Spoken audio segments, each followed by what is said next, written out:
A ver, en este esquemita, ahora sí está grabando. A ver, sí, está.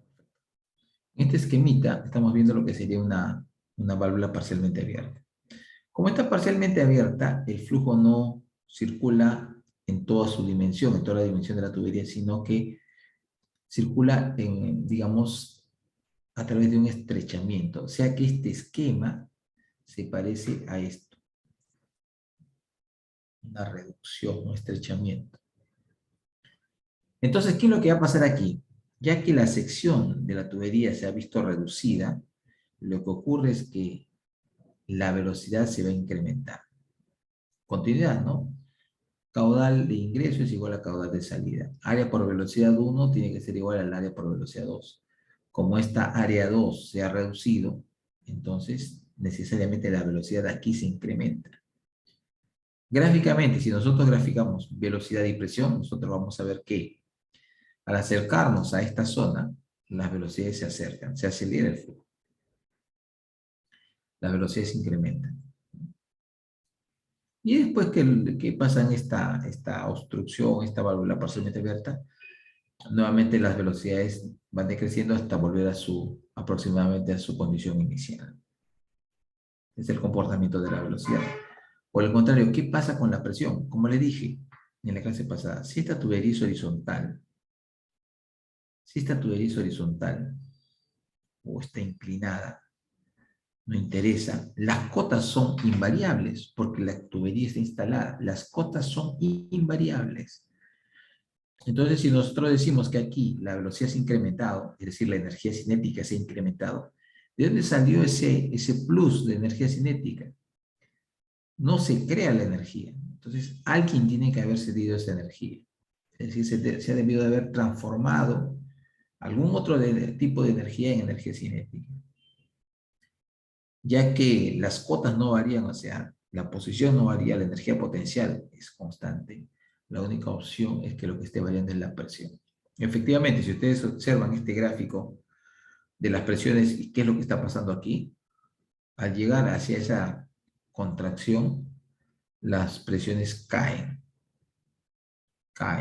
Y después de pasarla, vuelven a retomar sus niveles originales. Eso es lo que pasa. Es lo que pasa.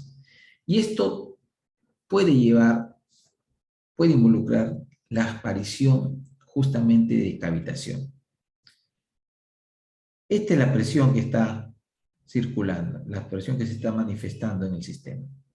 Ahora, si yo dibujo imaginariamente aquí sobre esa línea lo que sería la presión de vapor, si es que ocurre que esta curva de presión cae por debajo de esta presión de vapor, va a ocurrir esto.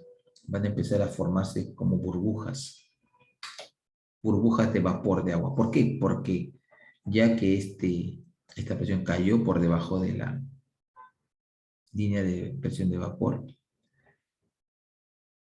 el líquido se está convirtiendo en gas. Y se empieza a convertir en gas, no de forma masiva, no que sale chorro y ya sale como gas, no, sino que se empieza a formar el vapor. Y ese vapor, por supuesto, se empieza a formar, pero está quedando encapsulado dentro de la matriz todavía líquida que existe. Entonces se van a formar burbujas, como ustedes pueden ver aquí, que son arrastradas hacia adelante. Y ojo, fíjense, ¿eh? Esta zona en la que se forman las burbujas es la zona de presiones bajas. Y ya que esas burbujas son arrastradas, ¿hacia dónde van? A zonas de presión altas. ¿Por qué se formaron las burbujas? Porque había presiones bajas. Y si esas burbujas llegan a zonas de presión alta, ¿qué va a pasar con las burbujas? Van a ser reventadas o van a desaparecer. Van a reventar, van a implosionar. Y aquí justamente vemos lo que pasa, ¿no? Un detalle adicional, aquí está, las burbujas que se han formado, van siendo arrastradas hacia zonas de alta presión y revientan. ¿Por qué revientan? Porque el mismo fluido que las contenía ejerce presión y esa presión aquí ya es mucho más alta que en la zona de la contracción. Y al ejercer esa presión lo que va a hacer es hacerlas estallar. Y al hacerlas estallar, estallar es quizás no el término más apropiado.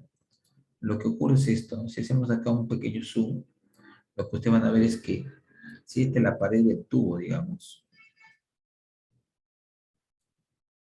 entonces las burbujas que se han formado con vapor están sometidas a la acción del agua.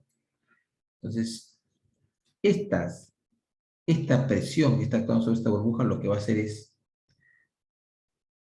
aplastarla más o menos así, ¿no? Hasta que va a llegar un momento en que esta burbuja que está así media deformada, media aplastada, simplemente se va a partir en dos. ¿Qué va a hacer la presión que está actuando aquí? Al partirse esto bruscamente, se forma un chorro que impacta sobre la superficie. Impacta sobre la superficie. Entonces, eso es lo que va a generar daño en la estructura de conducción. ¿Qué es la cavitación? Es esta formación de burbujitas. Pero este daño es consecuencia de la cavitación. Entonces, como ustedes pueden ver en este esquema, se empieza a generar estas burbujitas que empiezan a estallar como consecuencia de encontrarse con una zona de alta presión, y eso va a dañar las paredes de la conducción. Esto suele ocurrir en válvulas, por ejemplo, acá tienen una válvula que está dañada. Esto suele ocurrir en válvulas, pero también suele ocurrir en bombas. También suele ocurrir en conducciones. Justamente así eso estábamos hablando, o así eso estábamos apuntando ahora, a los llamados sifones. Lo que son sifones. Un sifón es básicamente una tubería que tiene una elevación que se eleva, como pueden ver aquí, y después baja. ¿Por qué ocurre esto? ¿Cuándo se presenta este tipo de estructuras? Tampoco nosotros como ingenieros no estamos locos para hacer esto si se nos ocurrió simplemente, ¿no? Esto ocurre muchas veces cuando ustedes tienen que hacer grandes sistemas de conducción. Por ejemplo, tú tienes un río y dices, quiero abastecer a una población que se encuentra por acá. Hay una población. Perfecto. Entonces, voy a sacar agua del río y voy a llevarlo acá. Pero el terreno no es plano. Entonces, ¿a qué distancia te encuentras? A 20 kilómetros. Perfecto. Pero en ese camino tú vas a encontrar que hay cerros. Entonces, para llegar, si tú vas a hacer una conducción, necesariamente tú vas a tener que hacerlo así, ¿no? ¿Qué haces en el cerro? Si ya no puedes, vas a tener que subir, bajar, subir, bajar, y llegas a tu zona, ¿no? Entregas. Esto es el sifón. A esto se le llama usualmente sifón invertido. Sifón invertido. Entonces, cuando tú haces estas elevaciones, cuando tú generas estos ascensos, hay un riesgo. ¿Un riesgo de qué? De que tú generes o puedas producir cavitación. ¿Por qué? Porque aquí hay una línea de energía. Entonces, en este esquema forzado que yo he dibujado, ustedes podrían decir, bueno, si aquí empieza, acá supongamos que este es el río, aquí empieza todo, aquí la velocidad en la superficie es cero, la velocidad de descenso, ¿ah? No en el río obviamente que hay una velocidad, estamos hablando de velocidad de descenso. Y la presión es cero porque está expuesta a la atmósfera. Entonces, si yo digo la pérdida por fricción es constante, entonces esta sería mi línea de energía.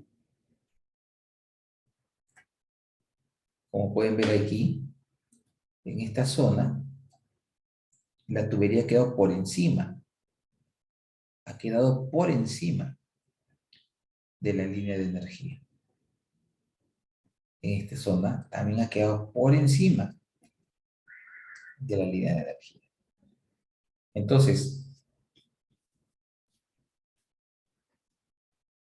si la tubería ha quedado por encima, Esto sugiere que las presiones ahí se han ido reduciendo y que es altamente probable que la presión esté por debajo, que esté por debajo de la presión de vapor.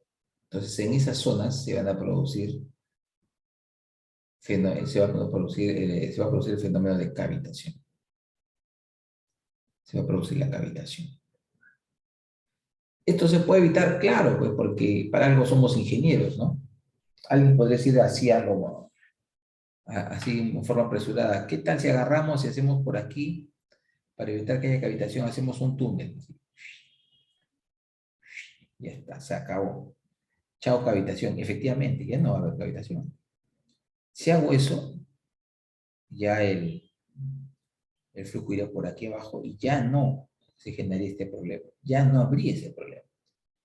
Pero tienen que pensar ustedes de que un túnel tiene un alto costo. No es simplemente decir, ya voy a hacer un túnel, saco un rayo láser y pum, atravesé el cerro y ya está, que pasa el tubo. No es así, no es así. Para empezar, tiene que ir todo un estudio geológico, porque tú puedes decir, hago el túnel, pero de repente la roca que está conformando esa montaña que tú quieres atravesar está conformada por estratos de roca sedimentaria. Y entonces puede ocurrir lo siguiente, esto ustedes si no lo han llevado, todavía ya lo verán más adelante cuando lleven geología aplicada. Puede ocurrir lo siguiente, puede ser que tú tengas un cerro como este, y ese cerro está conformado por capas de estratos que tienen esta dirección.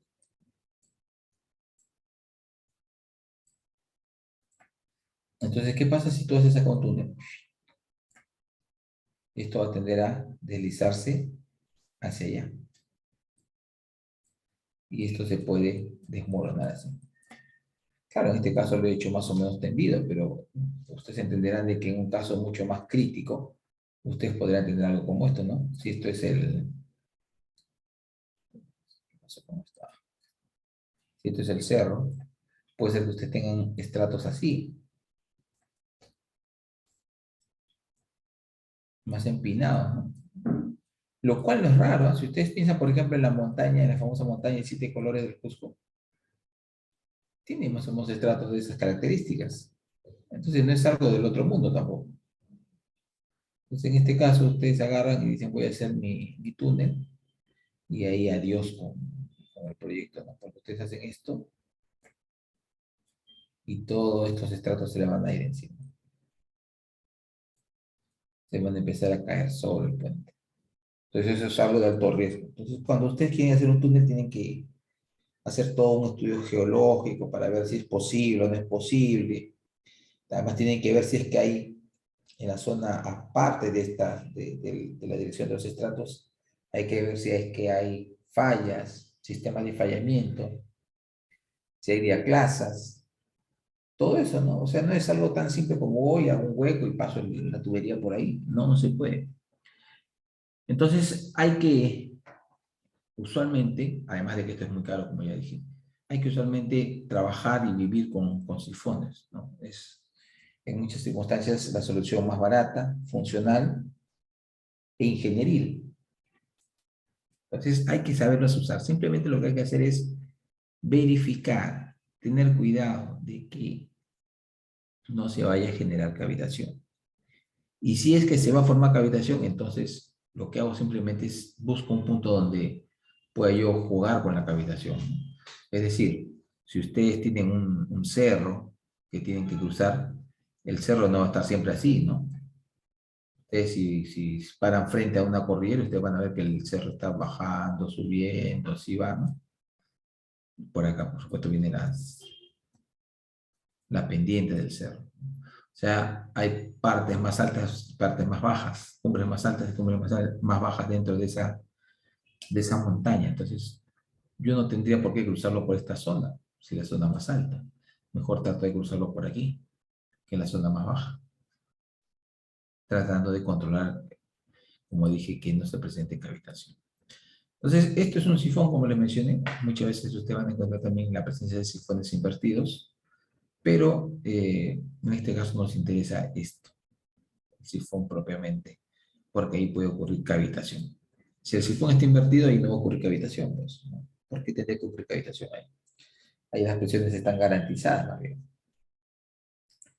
Entonces, como nosotros queremos evitar que la presión caiga por debajo de la presión de vapor, nosotros tenemos que trabajar con presiones absolutas. Si nosotros trabajamos con presiones manométricas,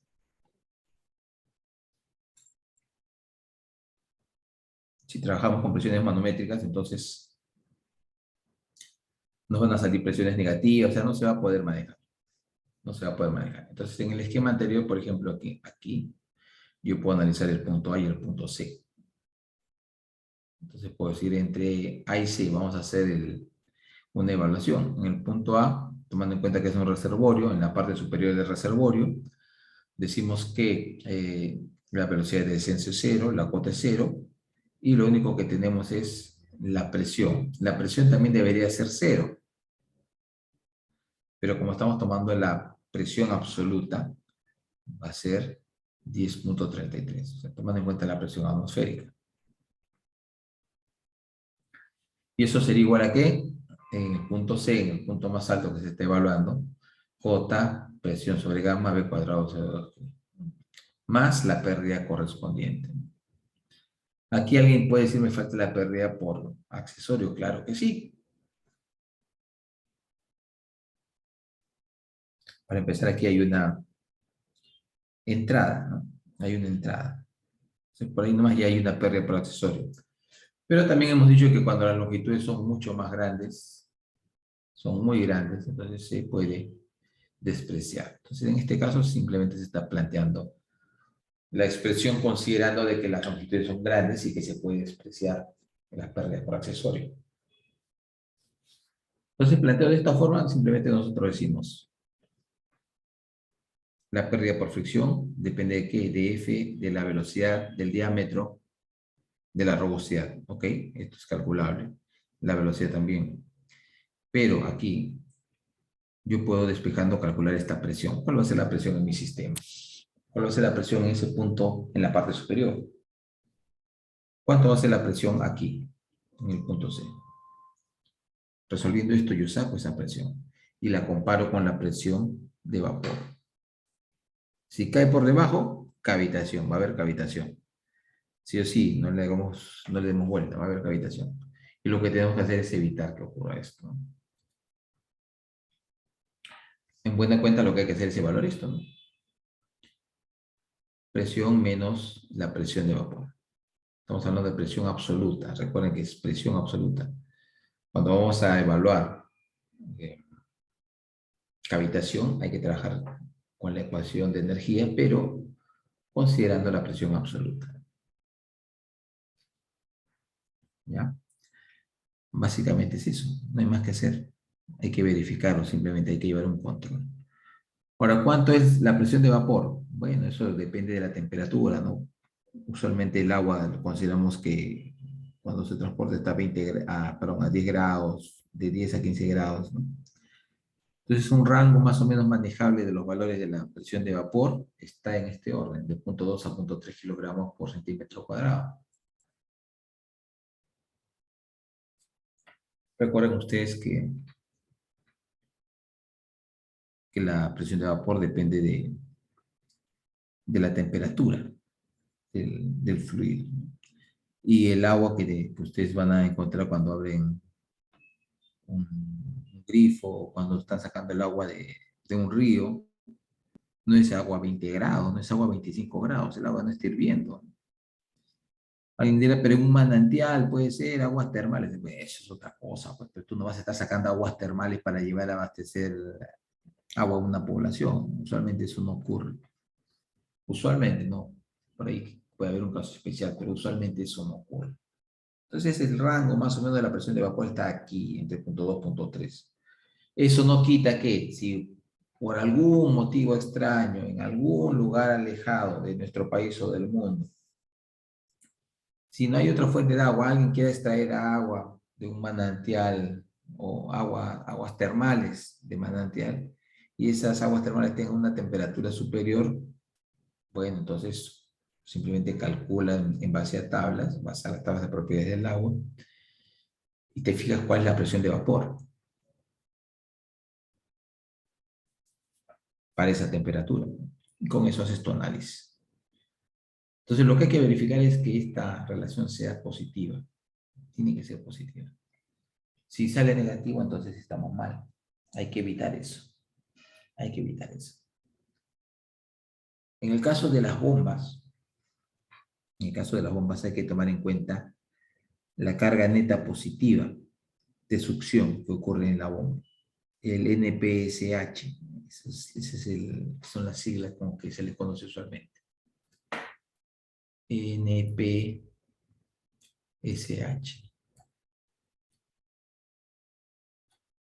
Hay que tomar en cuenta el NPSH, el valor del NPSH. En base a eso, se define si es que la bomba va a sufrir o va a estar sometida a cavitación. Esta cavitación es más usual en bombas centrífugas, como, bueno, ustedes eso seguramente lo han comentado en fluidos 1. Bueno, yo lo suelo comentar en fluidos 1, pero bueno, eso es en todo caso una referencia que hay que tener en cuenta. Ciertamente ustedes no son ingenieros mecánicos, ciertamente a los ingenieros mecánicos les interesa más la estructura de la bomba y dónde se produce cavitación para poder llevar un mejor control, material, etcétera, etcétera, mantenimiento, ¿no?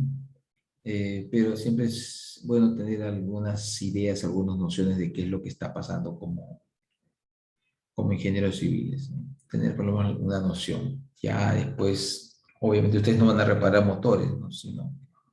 Ni bombas. Pero bueno, por lo menos hay que tener una idea. Aquí un ejercicio bastante simple que hemos puesto.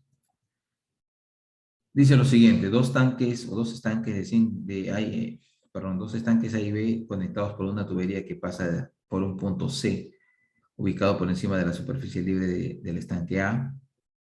Calcular la máxima elevación que puede tener el punto C de modo que la presión absoluta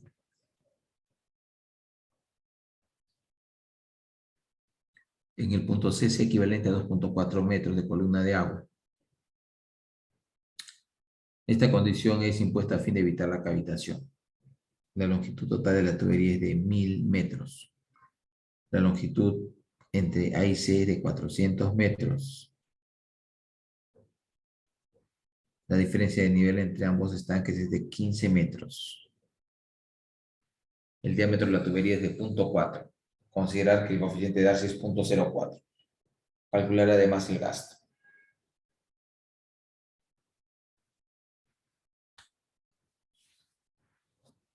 Ya.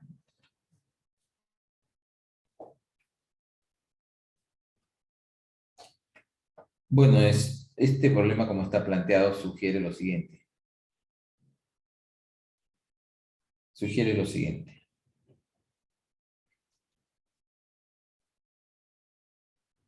Hay un punto dentro de una conducción que une dos reservorios. Hay un punto C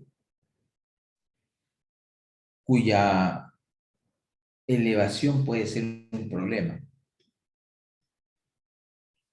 cuya elevación puede generar la formación o la aparición de vapor de agua, es decir, puede generar la ocurrencia de cavitación. En general,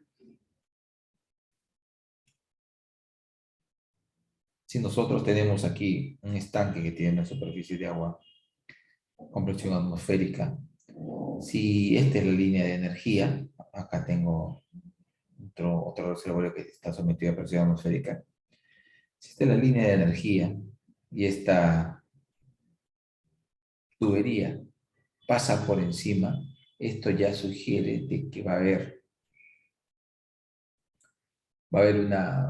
eh, va a haber una presión que caiga por debajo de la presión de vapor. Y por lo tanto debería haber cavitación. Sin embargo, en el enunciado me dicen que hay una condición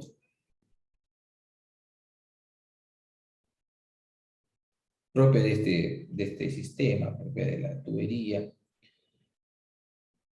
que indica que si es que,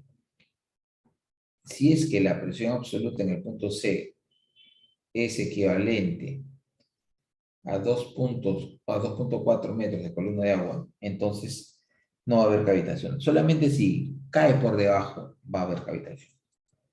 Entonces tenemos como referencia aquí la presión en el punto C. Podemos asumir esa presión de 2.4 metros como una presión en el punto C establecida, representando esta la condición crítica. Esto representaría la condición crítica.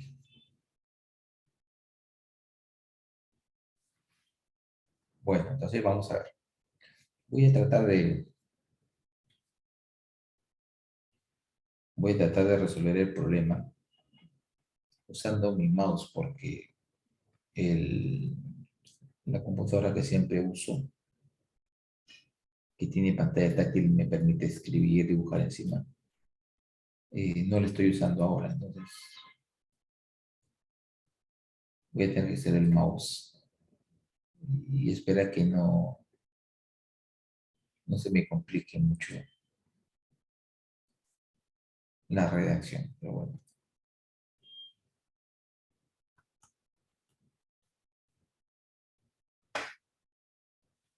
Listo. A ver, ahora sí acomodamos un poquito. Ya. Muy bien.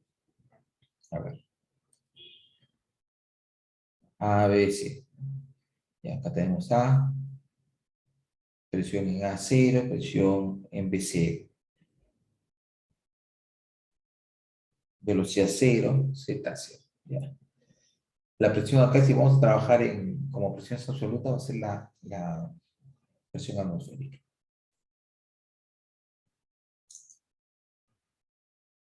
1.033 por 10 a la 5. Ya. Entonces, a ver, tengo presión. Aquí voy a tener pérdida por fricción. Me dicen que la longitud de este primer tramo es de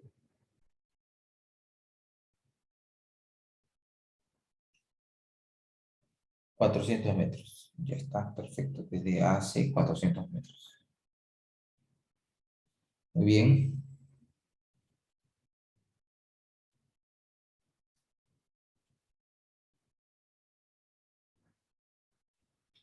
Muy bien.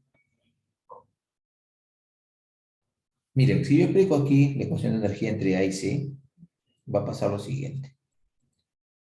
Entre A y C voy a decir ZA, voy a ponerle la ecuación inicialmente completa. ZA más P sub A sobre gamma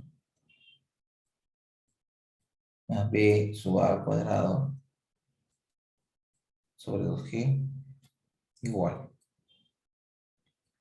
Z en C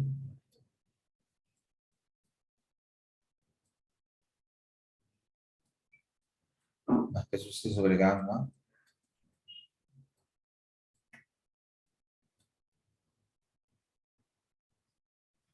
más B sub C al cuadrado sobre 2G más la pérdida de carga por fricción.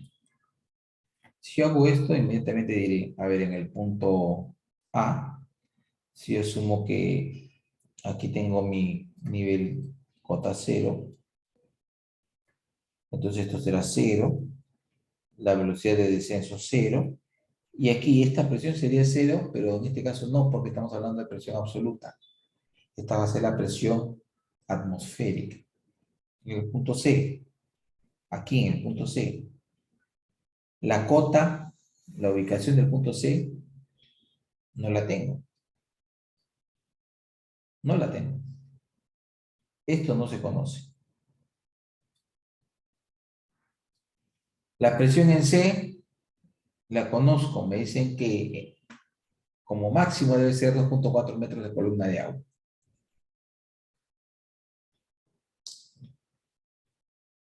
Como máximo. Entonces yo puedo asumir que estoy en la condición crítica, ¿no? Porque me dicen acá cuál es la máxima elevación. Entonces ya está listo. Yo tengo esta presión. La velocidad en C no la conozco. Para calcular la pérdida de carga por fricción necesito la velocidad también. Si no, no puedo hacer nada. Están dando el coeficiente de Darcy, bacán, pero si no tengo la velocidad no hago nada. Dos incógnitas, esto no sirve. Primero tendría que calcular la velocidad. Entonces, resolvamos primero la velocidad.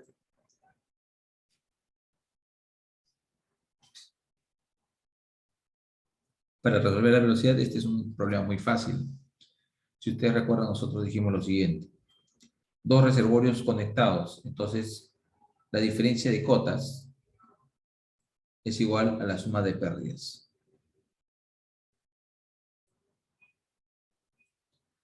¿Cuánto es la diferencia de cotas entre los dos reservorios? Acá me dicen que, a ver, la máxima relación que puede tener punto 6, que es la presión absoluta, 2.4 columnas de agua, la longitud total es 1000 metros.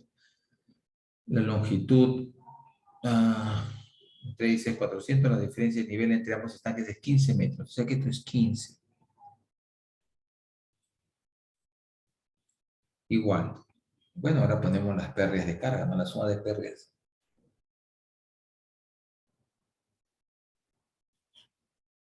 No conozco cuánto o qué tipo de entrada tengo aquí. Puedo asumir una entrada de bordes agudos, punto 5. No hay ningún accesorio aquí. Aquí hay una entrega, 1. Tengo más la pérdida por fricción. Me dicen que el coeficiente de fricción es 0.04.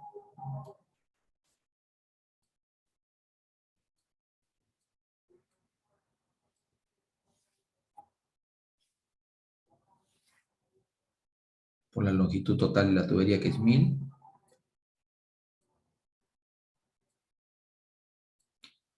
Entre el diámetro. El diámetro de la tubería es 0.4.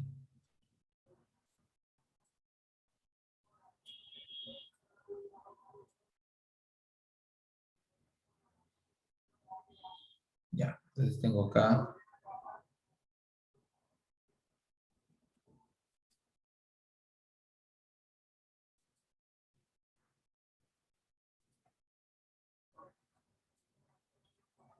6000, ¿no?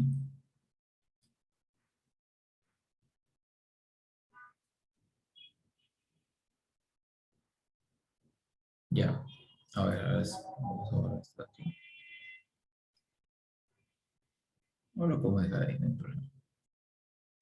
Entonces acá tengo la pérdida por la entrada, la pérdida por la entrega, la pérdida por fricción. Todos esos coeficientes se están multiplicando a b cuadrado sobre 2g. Como se dan cuenta, aquí la única incógnita es la velocidad, ¿no? Entonces aquí yo despejo y encuentro la velocidad. A ver, calculen eso, cuánto sale la velocidad, por favor. Calculen.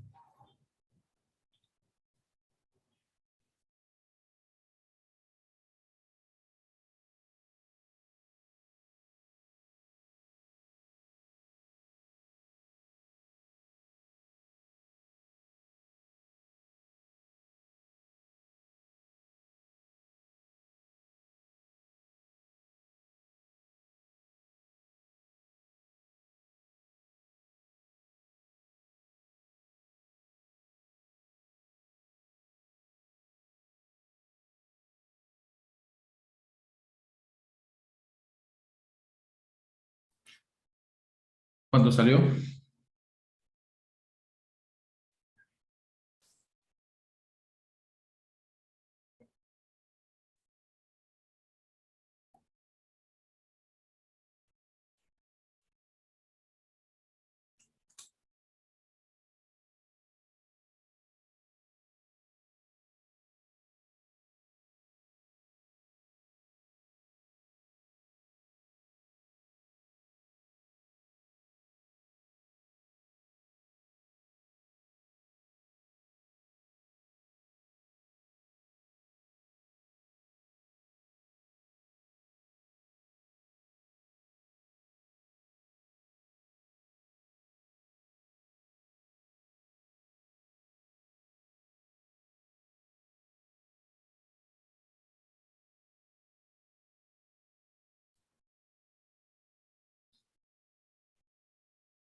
1.5.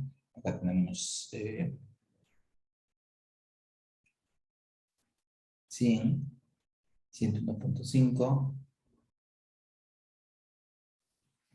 20, 5, 3, raíz de 3, 1.7 más o menos salir. Quizás un poquito más, 1.72.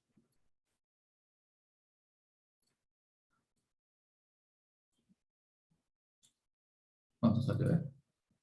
Ahí está, ¿eh? Así yo calculaba resolvía mis exámenes cuando estaba estudiando.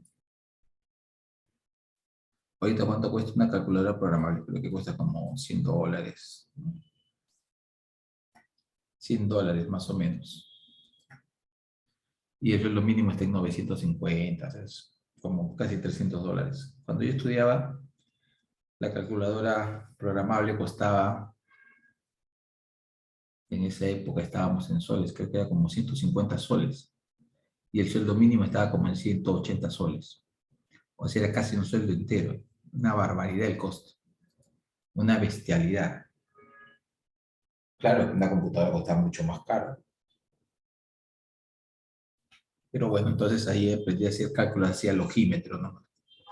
Aproximado, sí. Y bueno, pues cuando tu resultado estaba alrededor del resultado real, el profesor te ponía bien, ¿no? Un método funcional. Ya tengo la velocidad. Tengo la velocidad.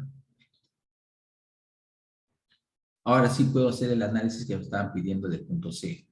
En este caso voy a repetir justo el mismo procedimiento, pero tomando en cuenta los puntos A y C. Voy a tomar en cuenta los puntos A y C. Entonces voy a decir, a ver, igualito. Entre A y C. Ahora sí lo puedo hacer. Antes no podía. Z de A más P sub A sobre gamma más B sub A al cuadrado sobre 2G es igual a ZC más P sub C sobre gamma más B sub C al cuadrado sobre 2G más la pérdida de carga. Acá en la pérdida de carga hay que tomar en cuenta, ya que hemos considerado esta entrada para este tramo, hay que considerar las dos pérdidas acá, ¿no? Otra vez la entrada y la pérdida por fricción. Si al resolver el problema yo solamente hubiese calculado usando pérdida por fricción, entonces acá me saldría solamente eso, no sería más fácil.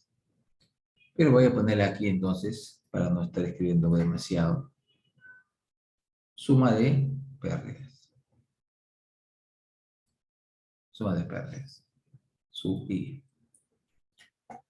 Listo, entonces decimos, a ver, ¿qué cosa se anula acá? En la superficie hemos dicho que Z iba a ser igual a 0 aquí, ¿no? Aquí Z es igual a 0. Entonces esto es 0, la velocidad de descenso 0. ¿Qué más conozco? Conozco la velocidad que circula la tubería, o sea, la velocidad en C, ya la conozco. La presión en C me dicen que va a equivaler a 2.4 metros de columna de agua. Ya está. La presión en el punto A, aquí, va a ser la presión atmosférica.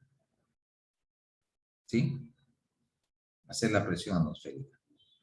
Entonces, esto ya está prácticamente todo resuelto. Simplemente hay que trabajar. Entonces, hay que calcular.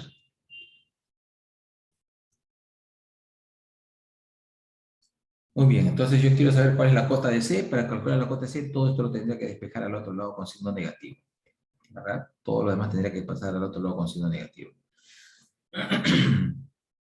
Entonces, ¿qué tendríamos aquí? ZC igual. ZC sería igual a la presión atmosférica entre gamma. La presión atmosférica entre gamma. ¿Cuánta es la presión atmosférica? Es 1.033 por 10 a la 5 entre gamma 9810. Es casi 10.000, casi 10 a la cuarta, ¿no? O sea, esto sale más o menos sale 10, esto es 133 o 33. O sea, acá está en la ecuación anotar el valor, a ver. 10,33. Está bien lo que estaba poniendo. 10,33. Más o menos es lo que queda. Acá. Estamos despejando, entonces. Estos tres términos van a pasar como negativo. P sub C sobre gamma. ¿Cuánto vale P sub C entre gamma? Me dicen que la presión en C equivale a 2.4 metros de columna de agua. Entonces, esto aquí sería 2.4 metros.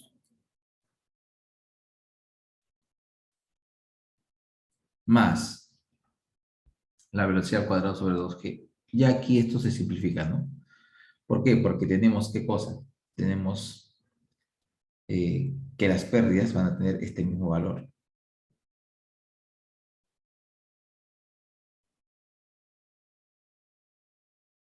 ¿Sí? Van a tener el mismo valor. Entonces yo digo rápidamente, a ver,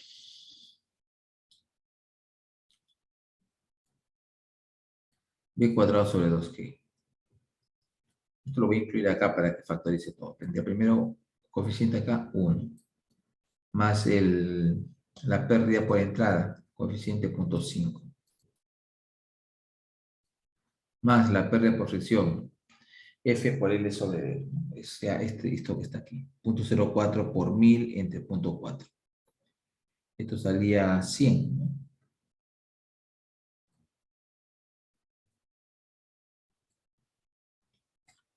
Ya está. Esta velocidad es conocida. Está aquí como dato 1.7. Listo, resuelto. Resuelto.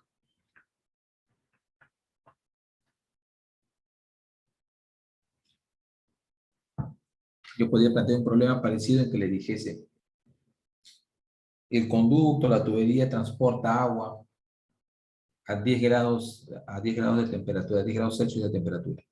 Con esa temperatura, ustedes pueden ir a tablas y buscar cuál es la presión de vapor del agua.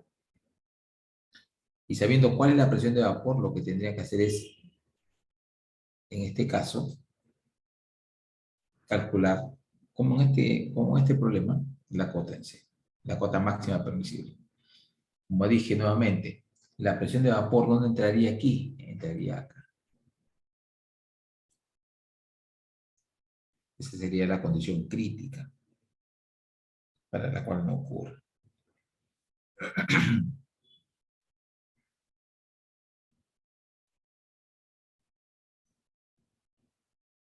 ¿Ok?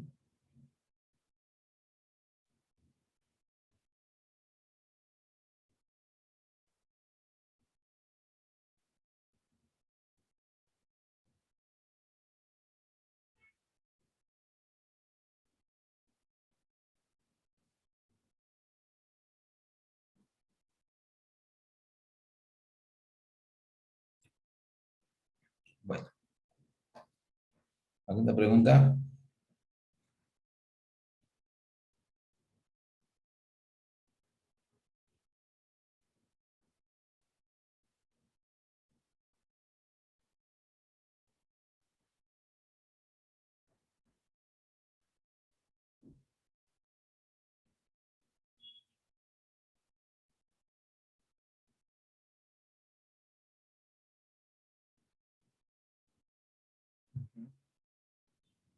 Ya, ahí. ZC 1.79, 1.8, digamos, ¿no? Fíjense que acá hay un detalle.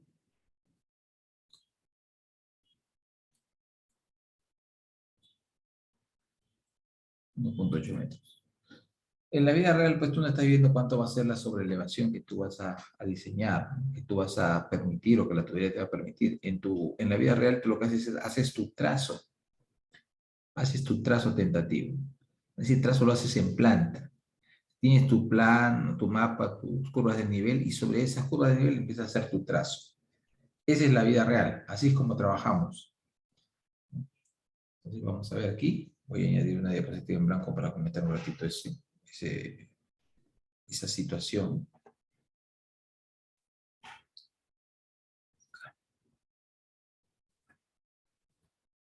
Ya, pues, fíjense. Ya esto ya está explicado, está claro. En la vida real, ustedes tienen lo siguiente, ¿no? Curvas de nivel, curvas de nivel. Estas son las curvas de nivel. Están por acá, por allá, así, ¿no? Y bueno, por ejemplo, cuando ustedes, esto lo vamos a comentar más adelante, quieren trazar un canal, ustedes quieren que el canal vaya, por ejemplo, desde este punto aquí, ubicado bueno, en una cierta cota, como vamos a llamarle punto A, hasta este otro punto llamado punto B. Entonces, tú lo que haces no es agarrar y decir, bueno, este es el trazo más corto. Esto tú no vas a hacerlo jamás. Jamás. Y si por un momento se te ocurre hacer eso, no lo hagas, olvídate. Lo que tienes que hacer es seguir la dirección de las curvas del nivel, con una cierta pendiente, tratando de bajar, ¿no? Vas siguiendo la dirección de las curvas de nivel. Aquí hay una curva, haces una curva, siempre tratando de bajar para acercarte a tu destino, a lo que tú quieres alcanzar, ¿no? Vas siguiendo las curvas de nivel hasta donde se pueda, hasta donde se pueda, ¿no? En el caso de un canal, usualmente haces esto, ya acá ya no se puede, ya no se puede. Entonces, ¿qué haces? Llegas aquí, haces una estructura de transición y acá le puedes bajar, por ejemplo, de frente a un sifón. Listo, entregaste. Y cuando tú trazas algo como esto y haces un sifón, te puedes encontrar con una quebrada seca. ¿Cómo cruzas la quebrada seca? Ahí está el problema, ¿no? Entonces ahí tienes, por ejemplo, la opción de construir un sifón. En ese caso, un sifón invertido. Una quebrada seca es así, pues, ¿no? Como si fuera un río. Entonces, ¿qué tienes que hacer ahí? Tubería, tubería, tubería, tubería, tubería. Esto es un sifón, pero invertido. Como dije también antes, si es que fuera el caso opuesto, fuera un cerro, entonces tendrías un sifón convencional. Tendrías tu sifón ahí que construirlo. Otra alternativa sería hacer un acueducto. ¿Cómo es un acueducto? Si tú tienes por ejemplo, tú tienes algo como esto, que lo que quieres cruzar, llegas hasta aquí con tu canal y lo que haces es columna, columna, columna. Este es el acueducto. Y sigues por acá. O sea que es un acueducto básicamente, ¿sí? En palabras simples, en palabras un poco torpes. Es un puente para transportar agua. Es un puente que transporta agua. Eso es un acueducto. También es una posibilidad, pero tengan en cuenta que, por ejemplo, aquí el costo de hacer ese acueducto puede ser muy caro, puede ser muy grande.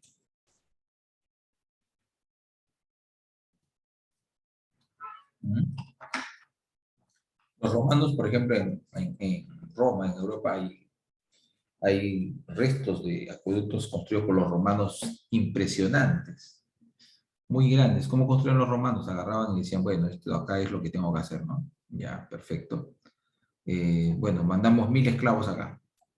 Vamos a construir esto así. Como ellos no sabían de concreto ni nada de eso, lo que hacían es simplemente con piedra. ¿Qué es lo que hacían? Formaban acá arcos. Arcos. Tra, un nivel.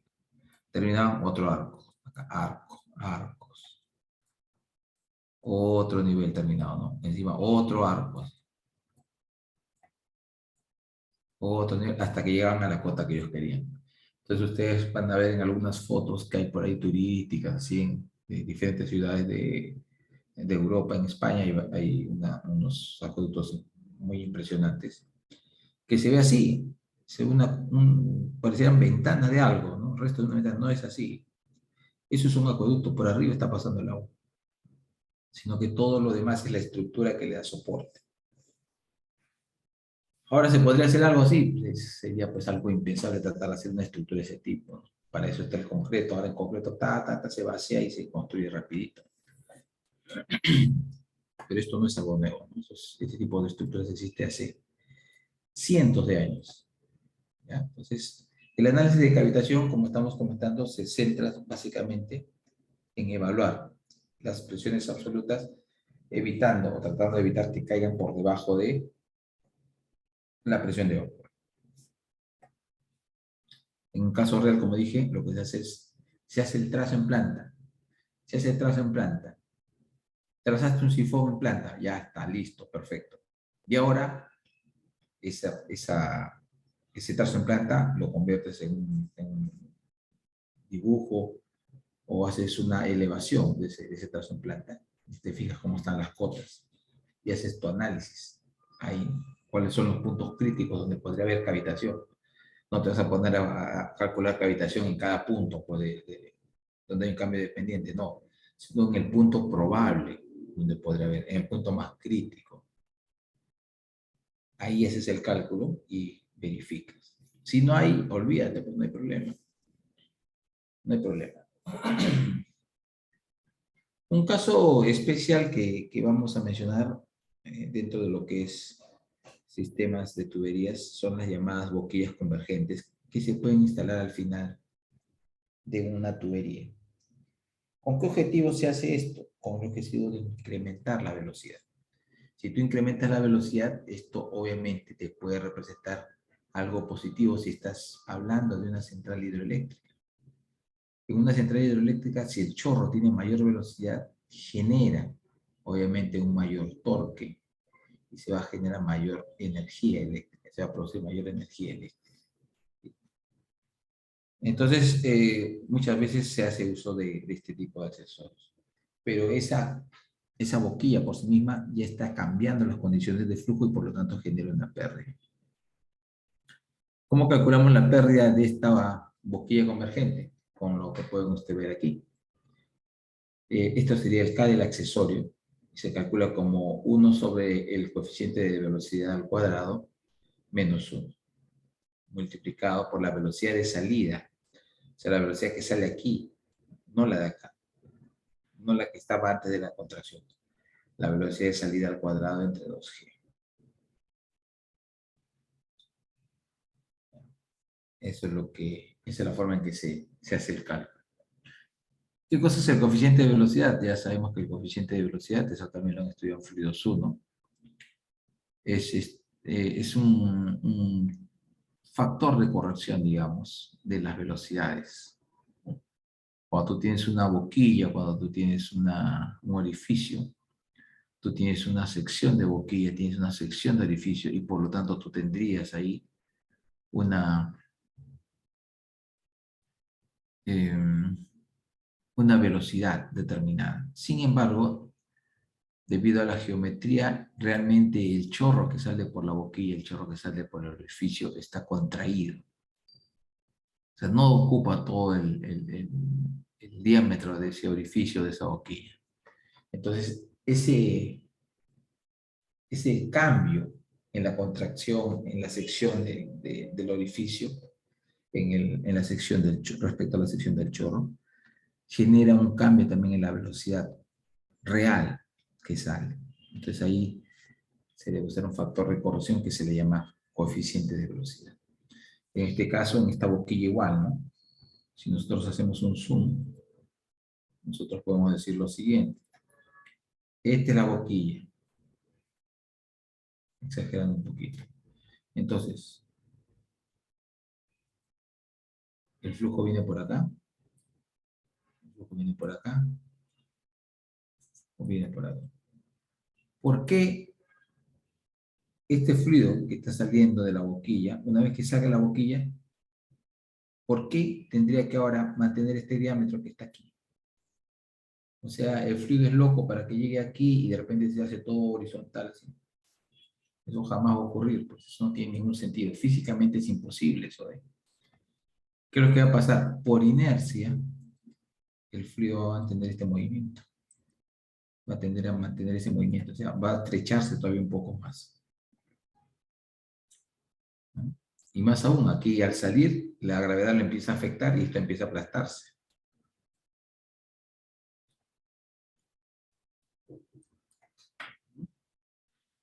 Entonces, por ese motivo es que aquí, en esta salida de esta boquilla, se usa un coeficiente de velocidad.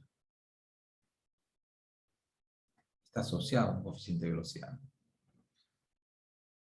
Bueno, entonces, ya asociado a esto, como les dije, sobre todo a lo que son centrales hidroeléctricas, interesa mucho evaluar cuáles son las potencias que se pueden generar. Entonces, si en el esquema anterior se hace aplicación de la ecuación de energía, nosotros podemos hacer una estimación, como ustedes pueden ver, de las pérdidas, es aplicando la ecuación de energía total. La ecuación de energía total, en este caso, diría acá, Z más P sobre gamma más B cuadrado sobre 2G. Velocidad cero, presión cero, estamos hablando de presión manométrica, solamente me quedaría la altura H. ¿Está? Y a la salida, yo diría, suponiendo que este es el nivel de referencia y aquí la cota es cero, cero más la presión que es cero, más, ¿qué más? Velocidad al cuadrado sobre 2G más la suma de todas las pérdidas de carga. Entonces ahí está. P cuadrado sobre 2G y la suma de las pérdidas de carga. La entrada, fricción y la boquilla.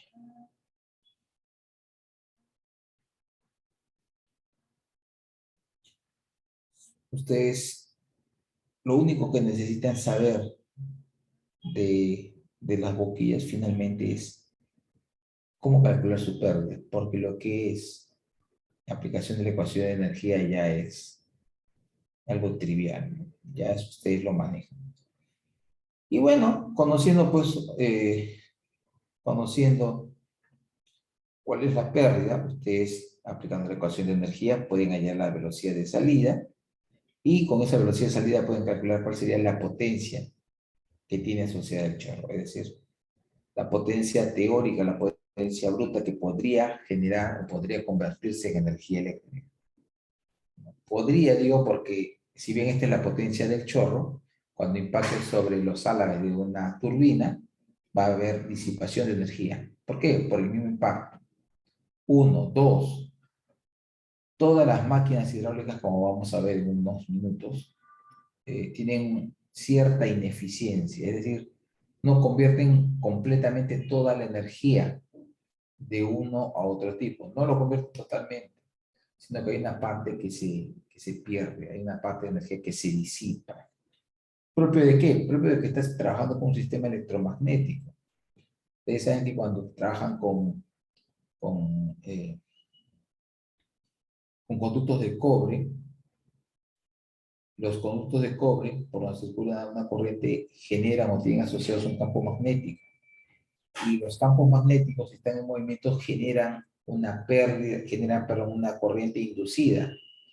Entonces, esa corriente inducida, formada alrededor de la corriente principal que está circulando, esa corriente inducida puede generar o representa una suerte de pérdida, sin contar el efecto de flujo, del flujo de la electricidad a través del conducto, que por sí mismo va a generar pérdidas, ¿no? Ustedes saben que un cable por el cual circula la corriente eléctrica se va calentando, se va calentando.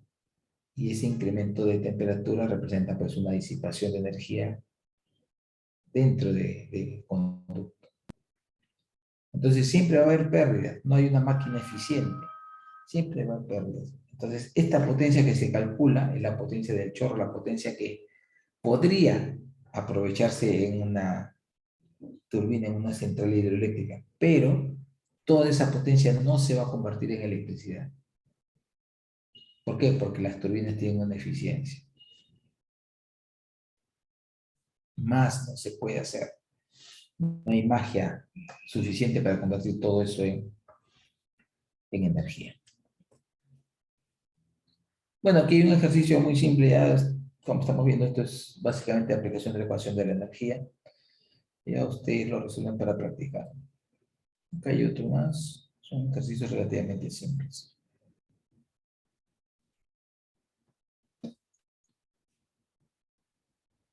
Un segundito que me están llamando del...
Ya, listo, sigamos. Ahora sí. Bueno, entonces como les decía, esto es básicamente cuando hablamos de este tipo de boquillas usualmente se usan cuando hablamos de centrales hidroeléctricas o aplicaciones de ese tipo, en cuando hablamos de máquinas hidráulicas. Entonces, este término, estas palabritas máquinas hidráulicas, usualmente está referido a dos, a las llamadas bombas y a las llamadas turbinas. Las bombas, como ustedes saben, implican un aporte de energía al sistema. Ya hemos dicho que si ustedes tienen una tubería con un diámetro constante, la velocidad va a ser constante. La cota no va a variar. Entonces, si yo pongo una bomba, si instalo una bomba en una zona o un punto intermedio, lo único que puede variar ahí es la presión, más no va a variar ni la velocidad, ni tampoco va a variar eh, la cota, solamente va a variar la presión. Y por otro lado, si yo repito el mismo procedimiento, pero ahora instalando una turbina, lo que va a variar es también la presión, pero en este caso la turbina lo que va a hacer es extraer energía. Por lo tanto, lo que se va a reducir es la presión. Una bomba entonces incrementa la presión del sistema y una turbina reduce la presión, extrae presión del sistema. Así es como funcionan estos accesorios. En este esquema ustedes pueden ver la energía que viene bajando debido a la fricción, a las pérdidas de carga que hay. ¿Qué es lo que hace la bomba? La bomba lo que hace es impulsar esto a un nivel más alto. Es decir, la energía se incrementa. La energía se incrementa. Y, sin embargo, después continúa con su proceso de reducción, porque siempre hay fricción, siempre hay pérdidas. Entonces, esto permanentemente va a seguir en ese traje. Entonces, en muchos casos, cuando uno requiere hacer eh, transporte de grandes distancias de un cierto fluido, coloca cada cierta distancia una estación de bombeo. Por ejemplo, en el proyecto Camisea, ustedes tienen el PS1, el PS2, el PS3, el PS4. ¿Qué significa PS1, PS2, PS3, PS4? Es el Pump Station, o sea, la estación de bombeo, que está a lo largo del conducto. Entonces, el conducto, en este caso de gas y de los líquidos asociados, son transportados a través de ductos, pero en todo ese transcurso hay fricción, hay accidentes geográficos que provocan pérdidas indeseadas. Entonces la presión baja, en algunos casos demasiado. Para que el flujo pueda continuar sin mayor problema, lo que se hace es se le incrementa la presión. Se le incrementa la presión y ya está. Con eso se resuelve el problema. En el caso, por ejemplo, imaginen ustedes acá, cuando hablábamos de cavitación. ¿Qué pasaría si yo, sabiendo que aquí puede haber cavitación, por ejemplo, qué pasaría si yo agarro y digo, para evitar eso vamos a ponerle acá una bombita? Ah, bacán. ¿Qué va a hacer la bomba? Va a incrementar la energía. Entonces, ¿qué es lo que puede pasar acá? Yo le puedo poner aquí una bomba que genere un efecto como este. Incrementa la energía y ya no va a haber ningún tipo, ninguna posibilidad de que exista cavitación. Por ejemplo, esto podría ser una alternativa, pero no es práctico. ¿Por qué no es práctico? Porque tener una bomba funcionando permanentemente las 24 horas del día de los 365 días del año implica, por supuesto, consumo de energía. O sea, hay un costo adicional que se va a agregar al funcionamiento de este sistema. Por eso es que no es práctico. Lo mejor es hacer un diseño que prevea ese tipo de situaciones, que evite ese tipo de situaciones y que por lo tanto me ahorre dinero. Eso es ingeniería. Si ustedes hacen cualquier diseño y lo parchan de cualquier forma para que funcione, entonces eso ya no es ingeniería, ¿no? Eso lo puede hacer un maestro de obra, como digo yo. A veces exagera un poco, pero sí, muchas veces eso lo puede hacer un maestro. Sin tener mucho criterio, seguro que lo hace. Seguro que lo hace. Bueno, hay diferentes tipos de... A ver, acá ¿se podría elevar el primer tanque? Claro que sí se puede elevar el primer tanque. O sea, si todo está todavía en diseño, se puede elevar. O también se puede elevar el segundo tanque. También se puede elevar. Si todavía está todo en borrador. El problema es cuando ya está construido, ¿no? Cuando ya está construido, dices, uy, ¿y ahora qué hago? A veces esto no se da usualmente cuando son proyectos del Estado, pero cuando es empresa privada, tú no necesitas hacer prefactibilidad ni factibilidad. De frente agarras y construyes. Haces tu, tu expediente técnico y de frente construyes. De golpe, ¿no? Entonces, a veces hay detalles que uno no los puede visualizar en los mapas, en la topografía que está en los mapas, en las cartas nacionales, no se visualiza.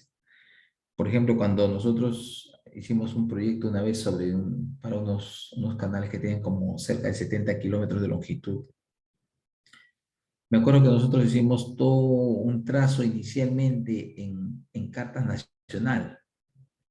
Hicimos el trazo, acá, listo. Entonces, con ese trazo y con un GPS y con una estación total, fuimos a campo. Y en el campo, con todo ese trazo que teníamos de gabinete, teníamos que barrer los ángulos, alinear y empezar a marcar con banderitas o con estacas. Entonces empezamos a marcar, y íbamos bacán, ¿no? De acuerdo a lo que se había hecho del trazo en gabinete. Y de repente llegamos a un sitio en que había un desnivel como de 5 metros. O sea, venía el trazo y de repente ahí venía un desnivel casi vertical de 5 metros. Era como una peña pequeña de 5 metros. Y eso no aparecía en las cartas. ¿Por qué? Porque ustedes tienen que tener en cuenta la resolución de las cartas, ¿no? Las curvas están creo que a 50 metros, si no me equivoco. Entonces, Eso no se veía ahí, pues. Problema que nos llevó a replantear todo el trazo en campo. Todo el trazo se tuvo que replantear en campo. Entonces, el asunto es, como les digo, en este caso puede cambiar el nivel de un reservorio, subirlo, bajarlo. Perfecto, eso no hay problema, mientras no esté construido. Si ya está construido, ahí está el problema, ¿no? Ahora, el otro es, como les decía también, si es que el proyecto está o ha sido diseñado con la topografía correcta, no debería haber problema. Pero si ha sido diseñado tomando una topografía un poco general, ahí viene el problema también, porque no va a haber, o se les puede presentar algún problema de ese tipo, ¿no? Otras soluciones, si por ejemplo estás con 1 metro nomás de error, puedes agarrar, meter máquina y romper un poco el cerro, la montaña para bajarte 1 metro, pues y agarras y pasas por encima nomás, sin necesidad de hacer un túnel ni nada por el estilo. También es posible. O sea, ya hay alternativas frente a la situación planteada, son muy particulares dependiendo del caso. Y se nos puede ocurrir así varias ideas, ¿no? Que al final hay que decirlas simplemente sobre el caso específico que se esté tocando. Bueno, estábamos hablando un poquito acerca de bombas, ¿no? Entonces, como le decía, el concepto básico de bomba es que esta es una máquina que agrega presión, agrega energía al sistema. Eso es básicamente lo que tenemos que saber como ingenieros civiles. La estructura, cómo funciona, cómo reparar, eso le correspondería más a un ingeniero mecánico. Algunas ideas generales, claro que hay que tenerlas, pero el detalle mucho más profundo, eso ya le corresponde propiamente a los ingenieros mecánicos. Lo que sí tenemos que tener en cuenta es un poquito los tipos de bomba que hay, ¿no? Eso sí hay que saber. Tenemos, por ejemplo, las bombas centrífugas. En la bomba centrífuga hay, como ustedes pueden ver, esta es la forma, la geometría característica que tiene. Aquí hay un acceso que es por donde se aspira el fluido, y el fluido entra por aquí, y este elemento rojo es como una suerte de una paleta. ¿Cómo podríamos dibujarlo más o menos por aquí? Es algo así, ¿no? A ver, es algo así más o menos. Si esto es más o menos un círculo, es algo así. Voy a poner solamente 3 espacios. Más o menos se ve así. Entonces el agua entra y sigue por esta trayectoria, ¿no?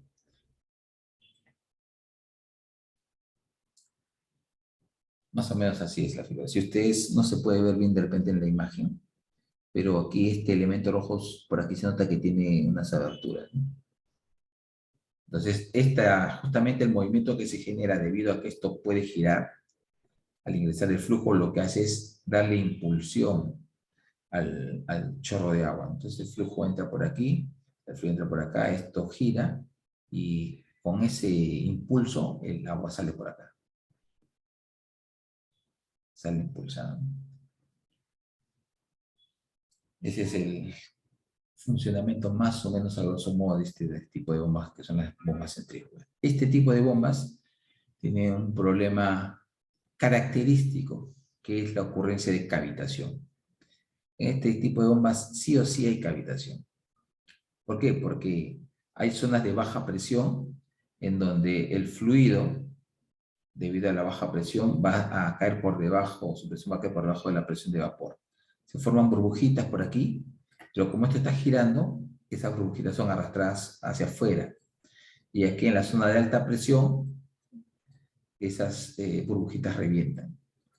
Y al reventar, generan el problema de cavitación.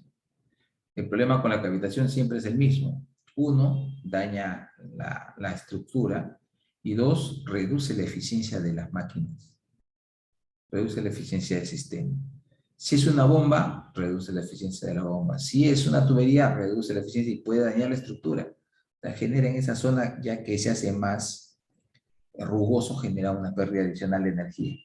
En el caso de una bomba, genera también una reducción de la eficiencia.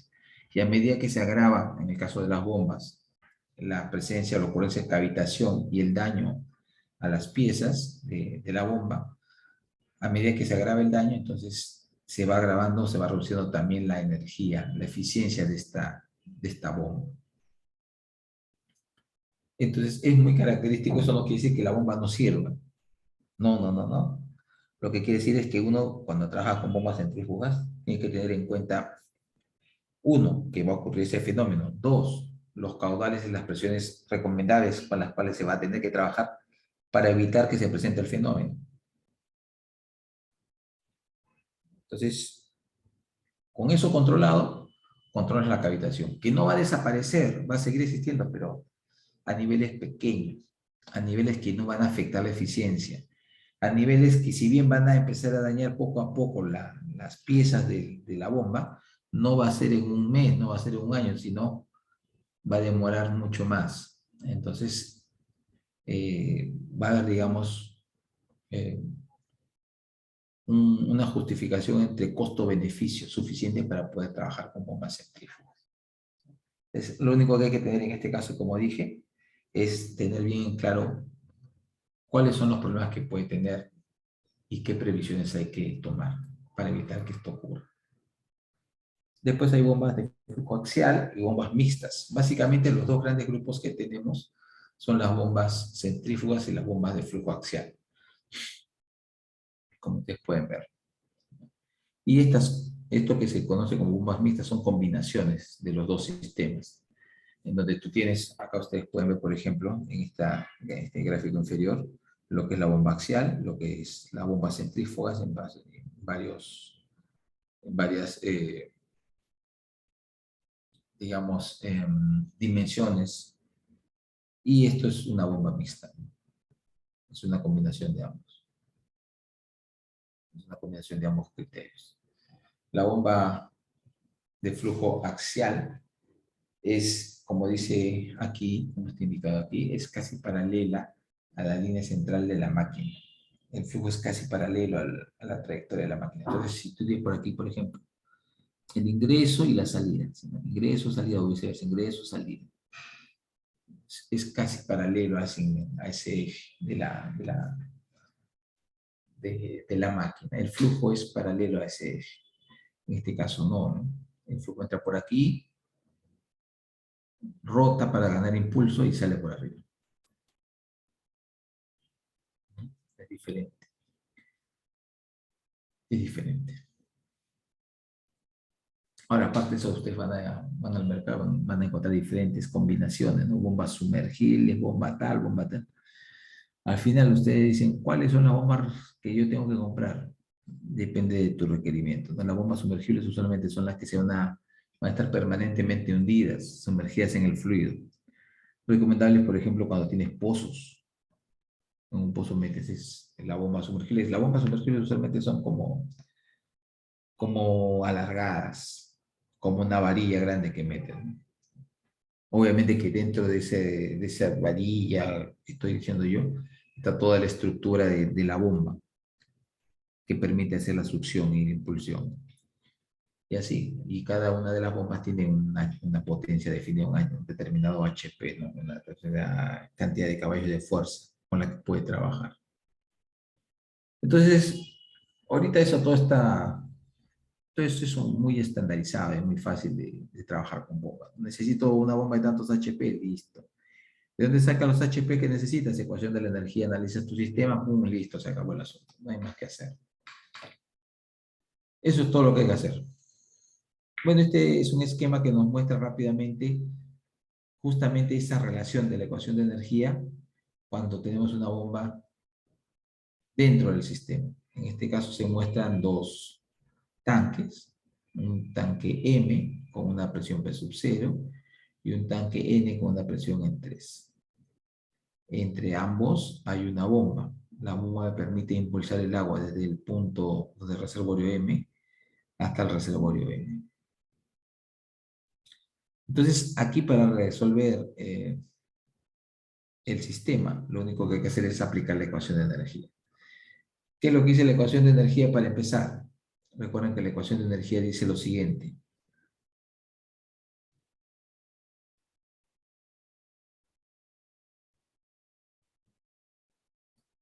La variación de energía en un sistema es cero si es que el sistema está aislado. Si el sistema está aislado, la variación de energía es diferente de cero. Entonces, ¿qué cosa es la variación de energía? Obviamente la variación de energía es la diferencia entre cargas más la diferencia entre presiones más la diferencia de cargas de velocidad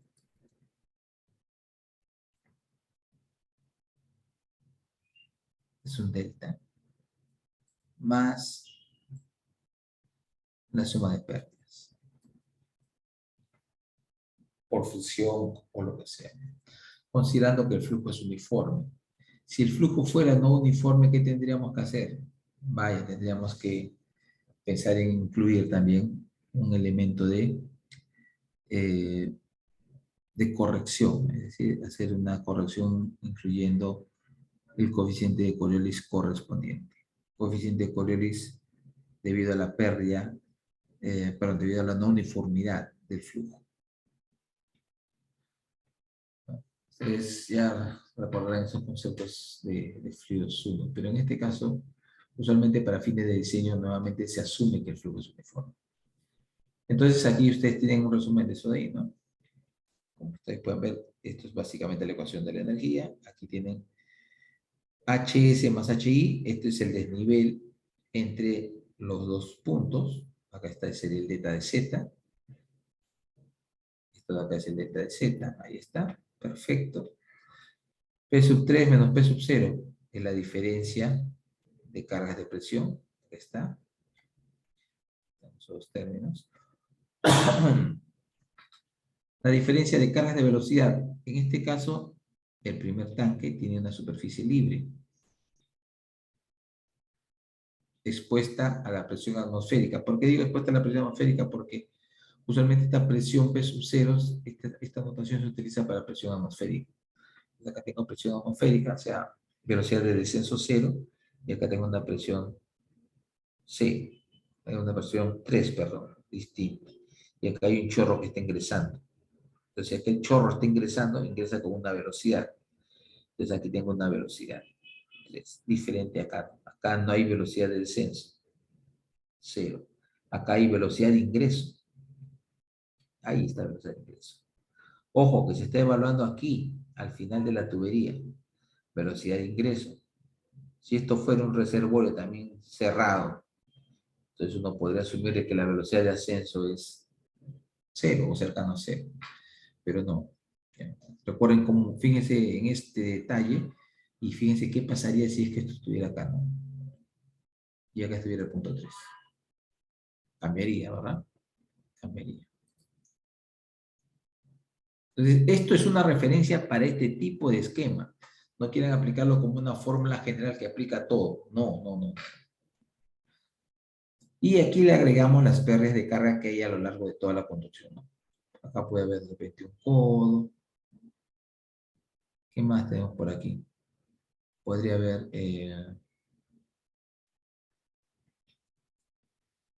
¿qué más? Aquí de repente puede haber unos acoples, codos, pérdidas por fricción, etcétera. Puede ocurrir algo como esto. Entonces yo digo, con todo esto calculado aquí, yo digo, esta es la variación de energía entre estos dos puntos. Esta variación de energía es la que yo debo de conseguir con esta bomba, para que, por supuesto, este fluido pueda llegar acá arriba. Es decir, este análisis inicial está hecho considerando que no hay bomba. ¿Para qué? Para saber cuál es la energía que yo necesito para que el fluido realmente llegue hasta aquí arriba. Esta energía es la que me va a permitir calcular y definir cuál es la bomba que yo requiero. Como ustedes pueden ver, con ese delta de E, con ese delta de energía, aplico la ecuación de potencia de una bomba y listo. Calculo la potencia que yo requiero en HP o en las unidades que yo quiera. Si yo solamente multiplico gamma por Q, que es el caudal, por la suma de pérdidas, o sea, el delta de E, la variación de energía, yo voy a tener la potencia, pero en sistemas en unidades del sistema internacional. Si lo trabajo si lo divido entre 76, como se indica ahí, en este caso, voy a tenerlo en HP, pero en este caso, en esta ecuación, recuerden que este peso específico no está en unidades del sistema internacional. Esto está en kilogramos fuerza por metro cúbico. ¿Cuánto es el peso específico del agua en kilogramos por metro cúbico? 1000. 1000. Entonces, recuerden eso acá, ¿no? En el cálculo de la ecuación. No vayan a confundir. Además, hay otras ecuaciones equivalentes que ustedes van a encontrar en la literatura que les permite transformar un sistema a otro o calcular de frente en otro sistema. Cualquiera de esas ecuaciones es válida, cualquiera de esas ecuaciones las pueden usar ustedes. Ese no es un problema. Ahora, como yo les dije, ninguna bomba, ninguna máquina hidráulica es 100% eficiente. Todas tienen algún problema, todas tienen alguna eficiencia, todas disipan energía, todas pierden energía. Entonces aquí nosotros introducimos el concepto de eficiencia. ¿Cuál es la eficiencia de la bomba? 70%, perfecto. 75%, bacán. Esa eficiencia es la que nos va a decir cuál es la potencia real que va a generar la bomba.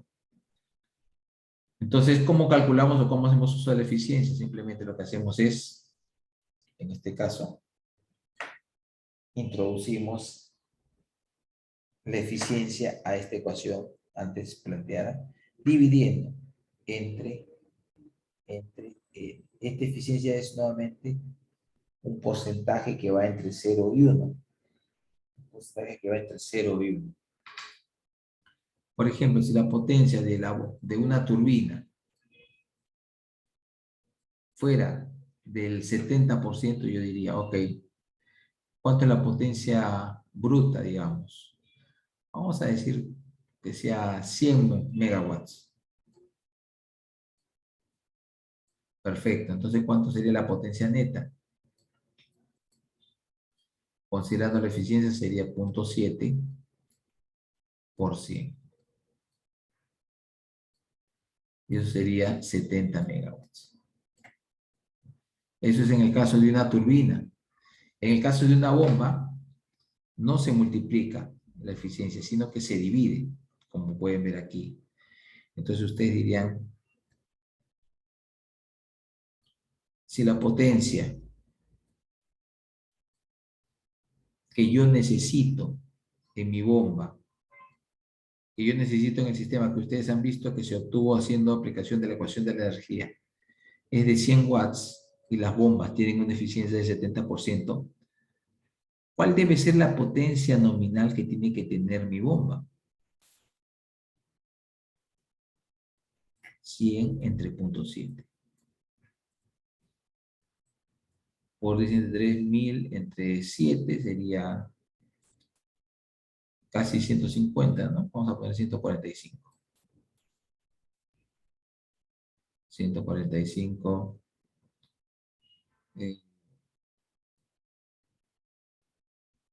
watts. Ya está. Y esto lo convierto a lo que yo quiera después, ¿no? Ustedes saben que cuando uno compra una bomba, la unidad convencional es el HP. Quiero una bomba de 0.5 HP, quiero una bomba de 1 HP, quiero una bomba de 2 HP. Pocas veces ustedes van a escuchar a alguien o van a ver una bomba que diga, esta bomba es de 500 watts. No es usual eso, ¿no? Eso es inusual, absolutamente inusual. Más se trabaja con HPs. Entonces tengan cuidado con esto, con el concepto de eficiencia. No es lo mismo, no representa lo mismo cuando hablan de turbinas que cuando hablan de bombas. Eso es algo que hay que tener siempre presente. Bueno, ¿qué más tenemos por aquí? Aquí hay algunos problemitas sobre bombas. Um, bueno, podemos resolver cualquiera de ellas, pero se está tapando un poco la imagen. Vamos a ver.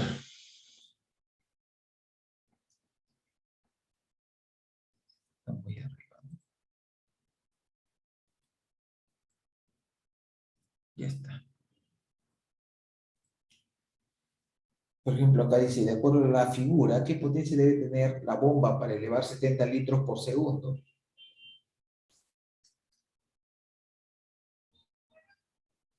Las tuberías son de fierro fundido nuevas. El fluido es agua con una viscosidad de 1.4 por 10 a la menos 6. No considerar pérdidas de carga locales. Aquí seguramente que hay una entrada, que hay una entrega, pero dicen que no consideres. En la vida real lo desprecio. En la vida real las considera si es que son relevantes, es decir, si es que respecto a las pérdidas por fricción están en el mismo orden. Si es que son muy pequeñas comparadas con las pérdidas por fricción, los puedes despreciar. Me dan la eficiencia de la bomba y me piden allá la presión a la entrada y la salida de la bomba. Es secundario, ¿no? Porque una vez que tienes todo lo demás, esto es inmediato.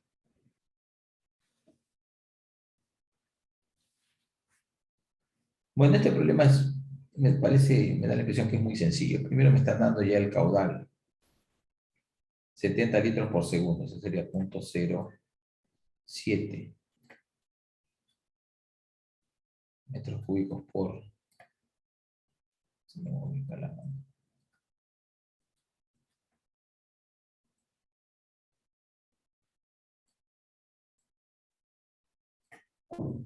Ya está, tenemos el caudal.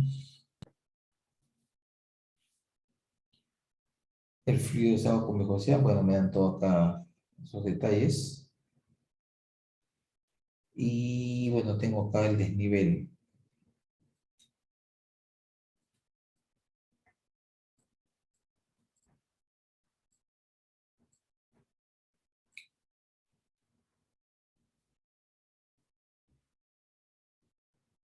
El desnivel.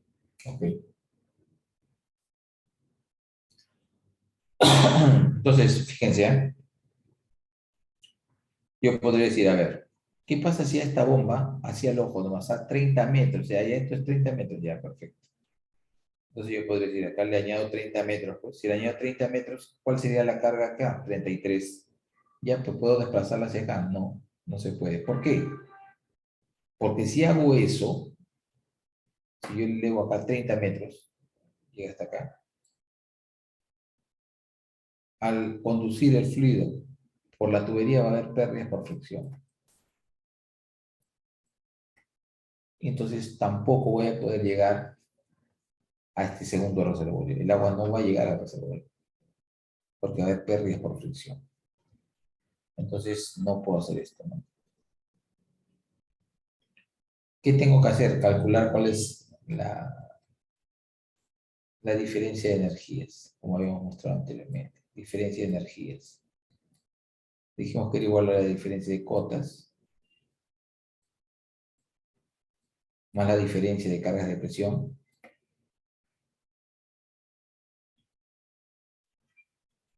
Diferencia de cargas de presión, que sería peso de gas, ¿no? Más la diferencia de velocidades.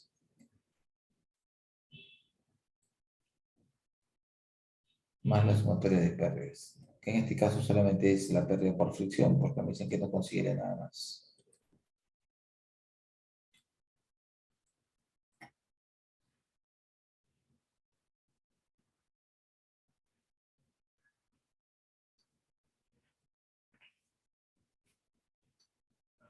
Ojo que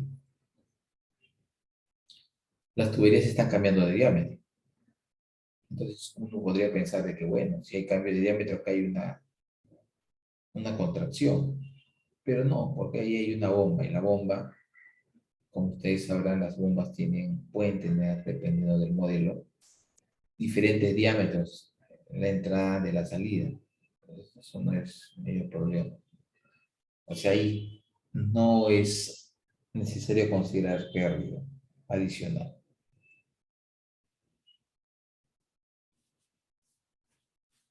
¿Ok? Entonces, bueno, tenemos planteado esto. La diferencia de cotas depende del sentido que le des, ¿no? Depende de qué sentido le des. Si tú dices voy a coger el de abajo menos el de arriba, entonces tendrías acá menos 33, perdón, 3 menos 33 sería menos 30.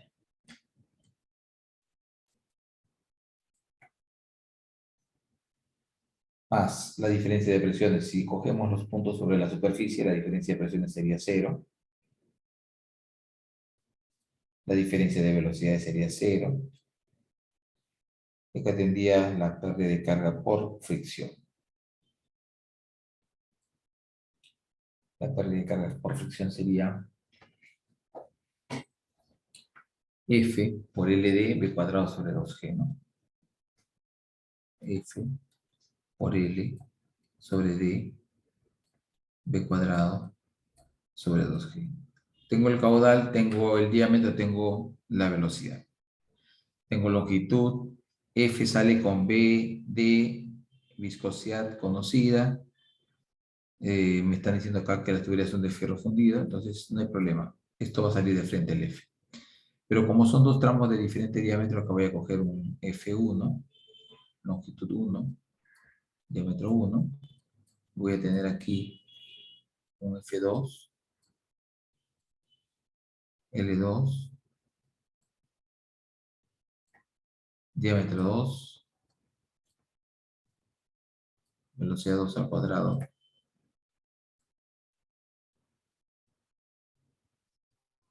sobre 2G. Estos dos son calculables inmediatamente. Entonces ya está, ¿no? Una vez que calculas la pérdida de carga, la pérdida de energía total, lo único que haces es, una vez que tienes esto, calcular la potencia. Gamma por Q por H. O si quieres que esto esté en HPs entre 76, pero en este caso si lo pones entre 76, este peso específico debe estar en kilogramos fuerza por metro cúbico.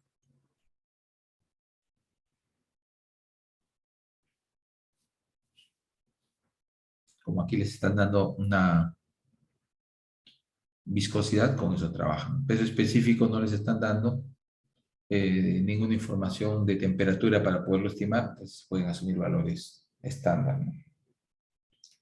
Entonces con esto ya tendrían la potencia calculada. Como se dan cuenta, no hay nada que hacer. Este H no es otra cosa que el delta D que estamos calculando. Voy a ponerlo así, delta D. Y ya que les están dando la eficiencia, acá hay que incluir la eficiencia. Calculado y listo. Listo. Además de esto, les piden hallar la presión a la entrada y salida de la bomba. Entonces, lo único que hacen es trabajar con esto. Aquí. Como tienen la pérdida de energía, ¿de dónde sale esa pérdida de energía? De acá. Entonces, balance entre este punto y este punto. Pues acá tienes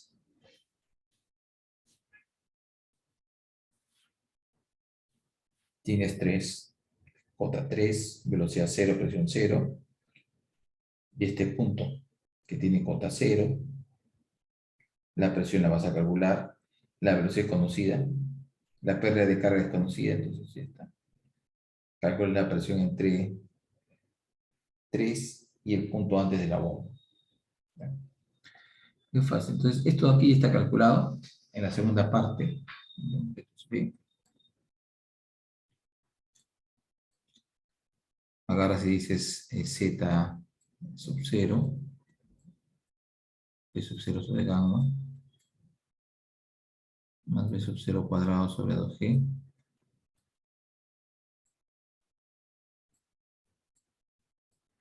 igual. Estamos evaluando aquí y aquí.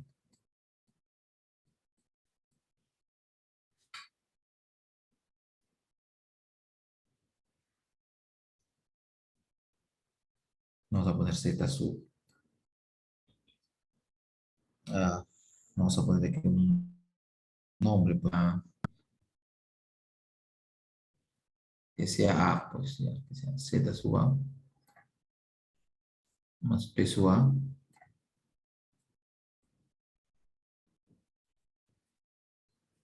más B sub A.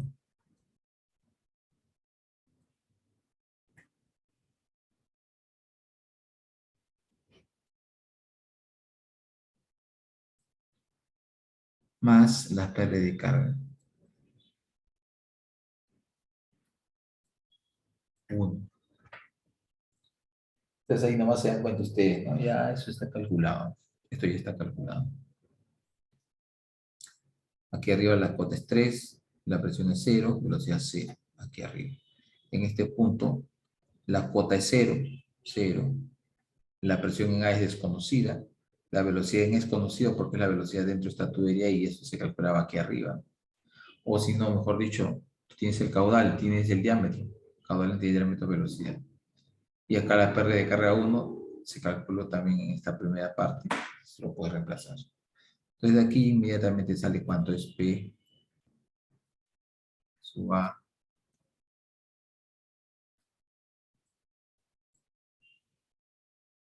sobre gamma, P sub A sobre gamma igual. Listo. Y repites el mismo procedimiento para hallar la presión en B. En ese caso puedes trabajar con este punto reservorio superior con este punto después de la bomba.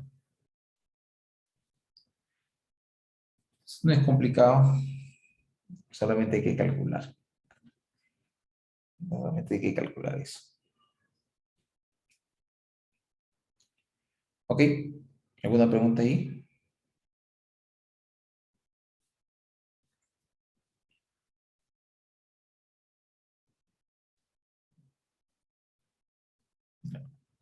No, esta parte es sencilla.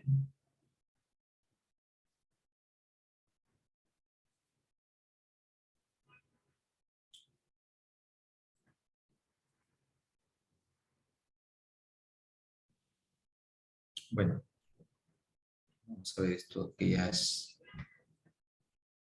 esta parte de redes que deberíamos estar trabajando ya ahorita. Pero... A ver, antes de continuar voy a pasar asistencia.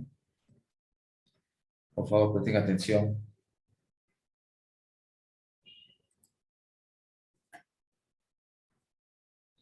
Álvarez. Presente, ingeniero. Buenos días. Buenos días. Ancalle. Aranda. Araos. Presente, ingeniero. Berríos. Presente, ingeniero Berríos. Berrocal. Buenas tardes. Berrocal. Ingeniero, disculpe, Aranda presente, ingeniero. Briceño. Presente, ingeniero, buenos días. Buenos días. Campos. Presente, ingeniero. Castañeda. Presente, ingeniero. Buenos días. Buenos días. Caxia.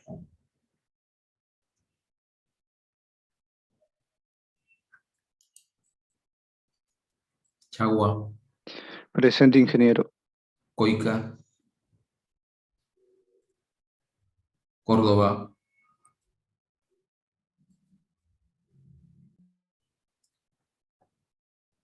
Córdoba. Okay. Cumpa.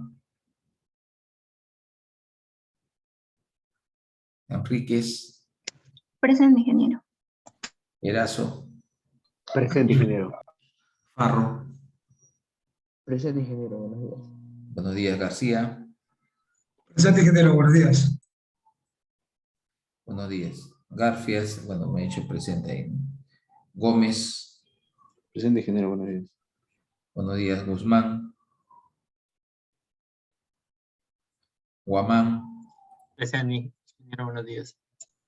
Guaracha, Presente, ingeniero, buenos días. buenos días. Iñauce, Presente, ingeniero, buenos días. buenos días. Ozono, Presente, ingeniero. Buenos días. buenos días. La Verde, Presente, ingeniero. Buenos días.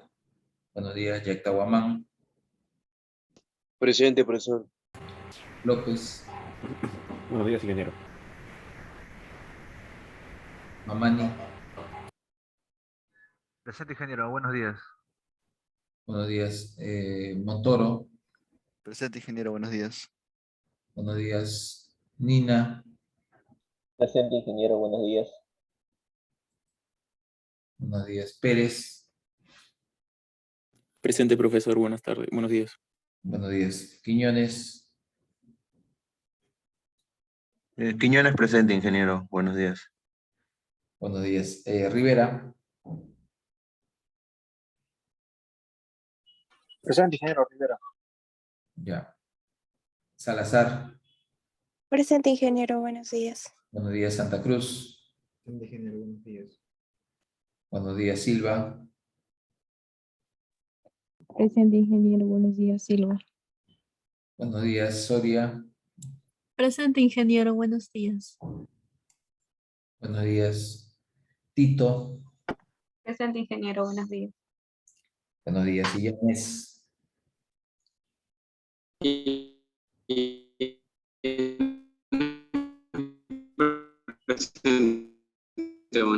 Buenos días.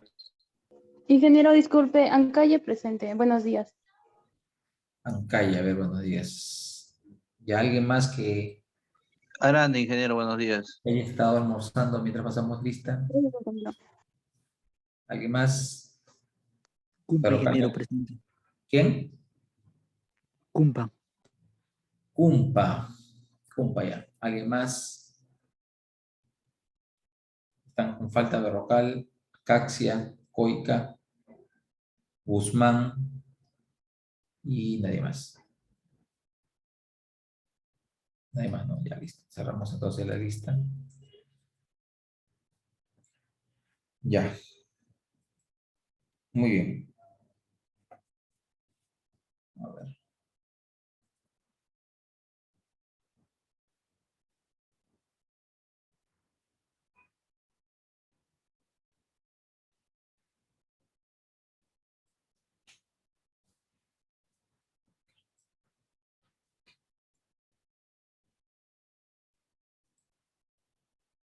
Ya.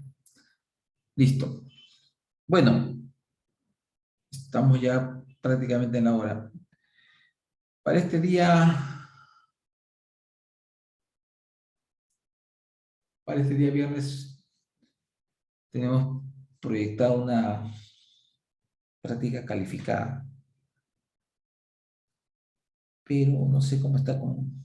A ver, vamos a ver qué vino en la primera práctica, porque creo que tenemos poco avance.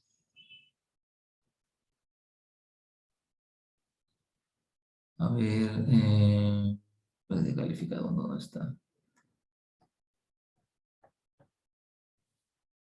17, 18, vaya, han entrado, yo que no están las clases.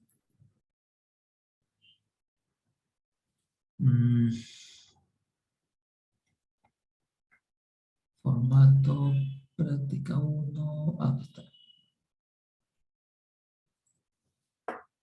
A ver.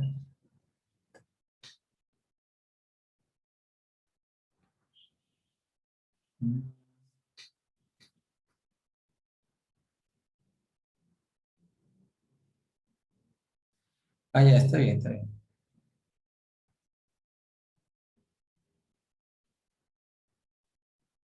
Ya era más, cosa más puntual. Ya, entonces, este viernes vamos a tomar la práctica 2. La siguiente semana va a haber un seminario sobre uso de WaterCAD.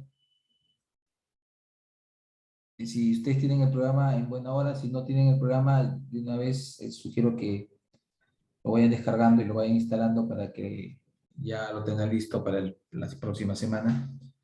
Recuerden que WaterCAD es uno de los programas que ustedes pueden hacer de licencia gratuita mediante pidiendo o enlazándose con Bentley. Eso tienen que ver en el laboratorio BIM. Antes uno mandaba simplemente un correo y decía que, bueno, yo soy estudiante y ya está, ¿no? Le asignaban una licencia, con eso descargabas y te instalabas una versión legal completa. No sé ahorita cómo está haciendo el Bentley, pero en todo caso, no sé cómo está haciendo el laboratorio BIM, pero en todo caso ustedes pueden contactarse si es que están yendo algunos de ustedes a la universidad o vía correo para que les indiquen el procedimiento para poder enlazarse, ¿no? Para obtener licencia. O si ya de repente lo han hecho antes y ya lo tienen, bacán. Y bueno, eso sería todo por el día de hoy, muchachos. Nos vemos el Sí, viernes. ¿Hasta qué tema viene el viernes, profesor? Disculpe. Hasta la clase de hoy. Sí. Sí. Desde donde terminó la práctica 1, la práctica 1 prácticamente terminó en el inicio de lo que era pérdida de carga por fricción. Entonces ahora va a venir pérdida de carga por fricción. Todo lo demás, porque se hizo después de darse, se hizo Hassen, William, después viene accesorios, después viene tuberías en serie, cavitación, viene al final lo que serían bombas. Hasta ahí entraría. Gracias. Listo. Muy bien, entonces nos vemos el día viernes. Que tengan buen día. Hasta luego. Gracias, ingeniero.